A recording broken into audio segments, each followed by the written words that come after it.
Hello code হাঙ্গার্স, এই ভিডিওতে আমরা সি প্রোগ্রামিং এর বেসিক স্ট্রাকচার নিয়ে কথা বলবো, যাতে পরবর্তীতে আমরা সি প্রোগ্রামিং নিয়ে কাজ করতে পারি। তো সি প্রোগ্রামিং এর বেসিক স্ট্রাকচারটা আমরা বইয়ের ভাষায় না বলে একটু রিয়েল লাইফ এক্সাম্পল দিয়ে বোঝার ট্রাই করবো।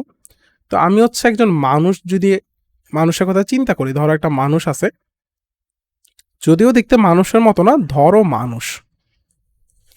তো একজন মানুষের শরীরের যে স্ট্রাকচারটা, সেটাকে যদি আমি ভাগ করতে বলি, নর্মালি অ্যাজ ইউজুয়ালি এটাকে কয় ভাগে ভাগ করা যেতে পারে?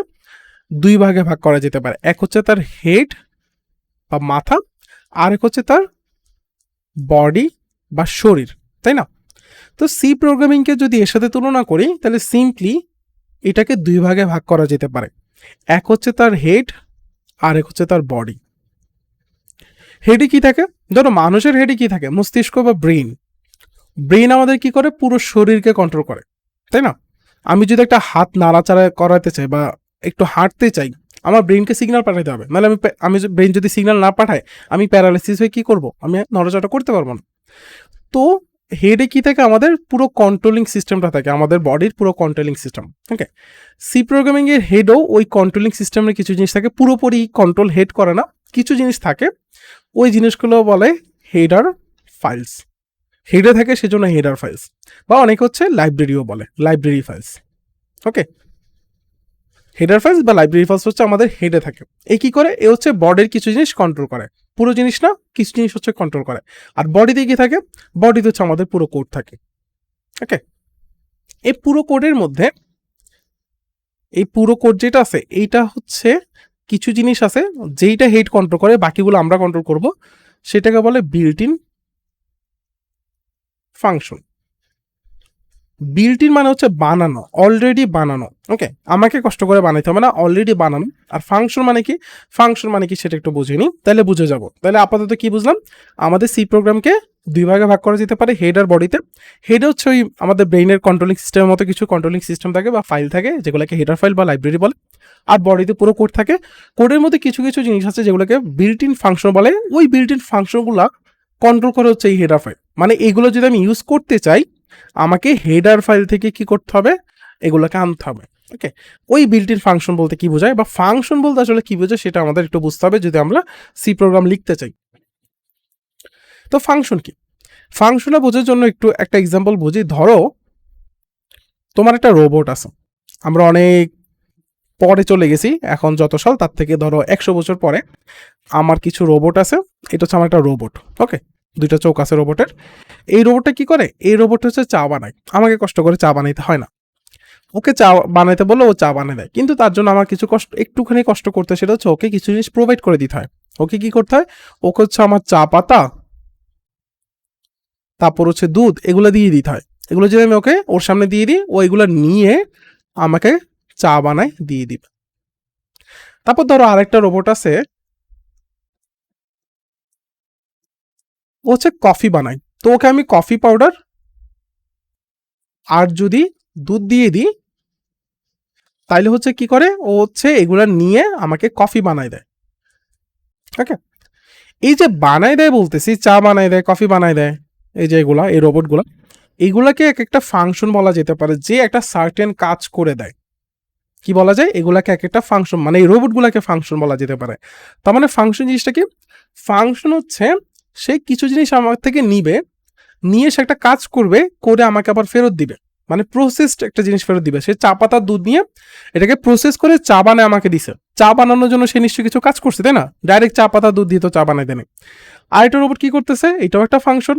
সে কফি পাউডার আর দুধ নিয়ে হচ্ছে এটাকে প্রসেস করে কফি বানাই দিচ্ছে। এই যে কাজ করতেছে, এই কাজটাকে বলা যায় একটা ফাংশন। তার মানে ফাংশন কি করে?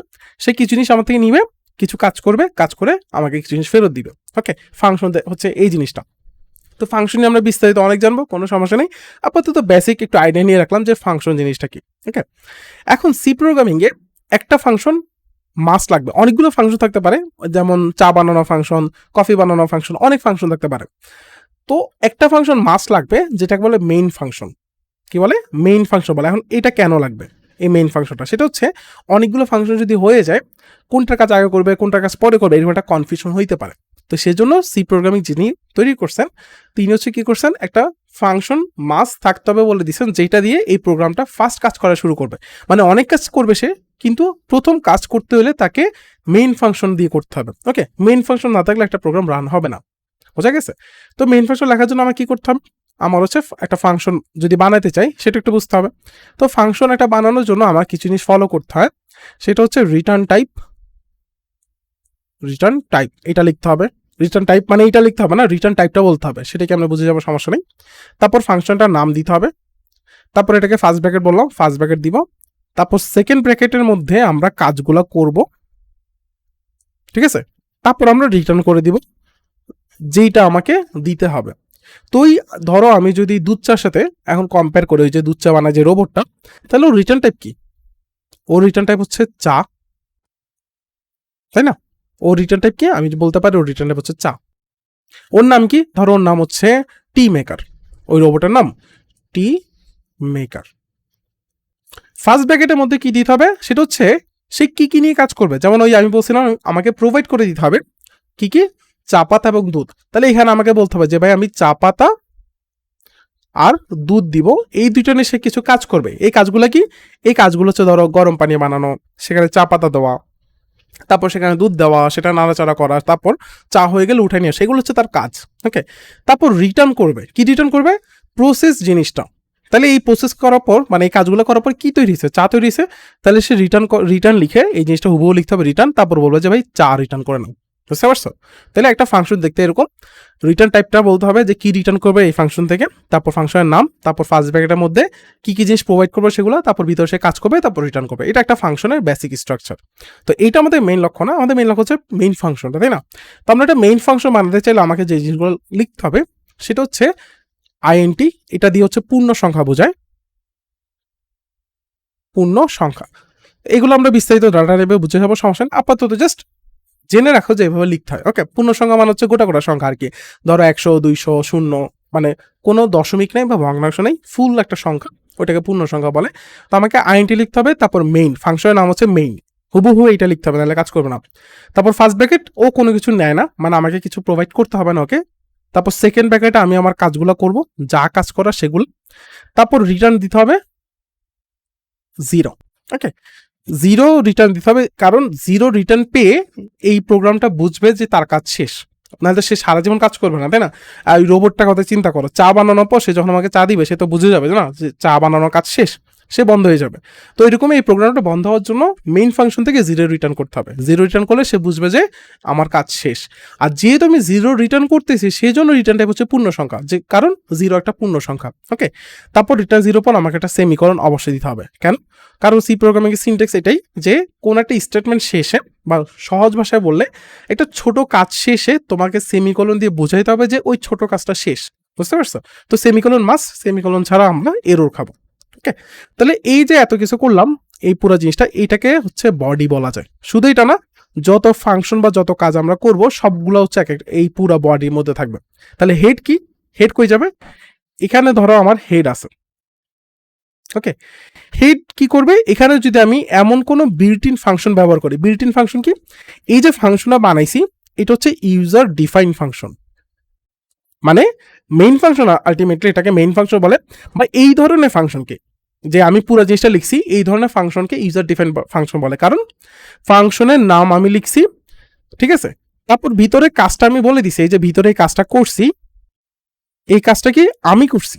ওকে, যদি আমি করি বা আমি হচ্ছে একজন ইউজার, ইউজার যদি করে থাকে কাজটা, তাহলে ইউজার ডিফাইন ফাংশন। কিন্তু ইউজার যদি না করে থাকে, মানে অটোমেটিক্যালি কাজটা হয়ে যাবে, সেটাকে বলে built in function. Built in function use করলে কি হয়, আমাকে কাজটা বলে দিতে হবে না, আমি শুধু ফাংশনের নামটা আনলেই সে কাজ করে দিবে, একটা রোবটের মতো। আমাকে কাজ করতে হবে না, আমি শুধু প্রোভাইড করবো, সেই কাজ করে আমাকে দিয়ে দিবে। কিভাবে করছে না করছে আমার কিছু জানার কি দরকার নেই। ওকে, সে জাস্ট করে দিতে পারলে হইছে। তো ওই ধরনের ফাংশনকে বলে বিল্ট ইন ফাংশন। আর বিল্ট ইন ফাংশন ব্যবহার করতে হলে আমার কি লাগবে, আমার এই হেডার ফাইলে বলেই হবে যে ধরো এই রোবটটা যে চা বানাবে কিভাবে বানায় সেটা তো তার ভিতরে বলা আছে, হয়তো কোনো একটা চিপের মাধ্যমে বা কোনো একটা মেমোরি কার্ডের মধ্যে বলা আছে যে ভাই এভাবে ফার্স্টে পানি গরম করতে হবে, তারপর তোমাকে ওখানে চা পাতা দিতে হবে, তারপর দুধ দিতে হবে, তারপর নাড়াচাড়া করতে হবে, তারপর চা হবে। এই জিনিসগুলো তার ইনস্ট্রাকশন দেওয়া আছে না, তার মধ্যে বলা আছে। তাই না? তো ওই বিল্ট ইন ফাংশনের মধ্যে হচ্ছে ওই জিনিসগুলো বলা আছে, আমাকে জাস্ট কি করতে হবে, এটাকে নিয়ে আসতে হবে। ধরো এই রোবট থেকে যদি আমি মাথাটা কাটি ফেলি, ও কিন্তু কাজ করতে পারবে না, কারণ ওর হয়তো মাথার মধ্যে ওই চিপটা আছে। ওকে, তো ওই জিনিসটা আমাকে কি করতে হবে, এই প্রোগ্রামে নিয়ে আসতে হবে, ওই চিপটা বা ওই কন্ট্রোলিং সিস্টেমটা। ওকে, সেটা আনার জন্য একটা সিনট্যাক্স হচ্ছে, সেটা হচ্ছে হ্যাশ লিখে আমাকে বলতে হবে ইনক্লুড, তারপর লেফট অ্যারো আর রাইট অ্যারো, এই দুইটা সাইনের মধ্যে হচ্ছে ওই হেডার ফাইলের নামটা দিতে হবে। ধরো চিপের নাম হচ্ছে টি, ওকে, তাহলে আমাকে বলতে হবে ইনক্লুড টি, এভাবে জিনিসটা, বুঝতে পারছো? তো একটা সি প্রোগ্রামিং বেসিক স্ট্রাকচার হচ্ছে এতটুকু পর্যন্ত জানলে আমরা চলবে, আমরা অনেকটুকু কাজ সেরে ফেলতে পারবো। আমাদের প্রথমে হেডে কি থাকবে, আমাদের হেডার ফাইলগুলো আমাদের ইনক্লুড করতে হবে যদি আমরা কোনো বিল্ট ইন ফাংশন ইউজ করে থাকি। আর মেইন ফাংশনটা আমাদেরকে লিখতে হবে, কারণ মেইন ফাংশনের হচ্ছে কি এমন একটা ফাংশন যেটা থেকে প্রোগ্রাম ফার্স্ট কাজ করা শুরু করে। আর নিচে হচ্ছে আমরা কাজগুলো করবো, তারপর রিটার্ন কি দিব, 0 দিয়ে দিব। এই রিটার্ন সিস্টেমটা বা রিটার্ন টাইপ সিস্টেমটা অনেক রকমভাবে করা যেতে পারে, বা এখানে আরো অনেক কিছু দেওয়া যেতে পারে, এগুলো আমরা বিস্তারিত ফাংশনে জানবো। এখন জাস্ট আমাদের একটা ফার্স্ট সি প্রোগ্রামটা লেখার জন্য আমাদের এই টুক পর্যন্ত কি আমাদের এই স্ট্রাকচারটা জানলে হচ্ছে চলবে। তো আশা করি তোমরা হচ্ছে পুরো জিনিসটা ক্লিয়ার হয়ে গেছো, একটা সি প্রোগ্রামিং স্ট্রাকচার দেখতে কিরকম। কোনো ধরনের যদি কনফিউশন থাকে অবশ্যই কমেন্ট আউট করে দিবা, ক্লিয়ার করে দেওয়া হবে।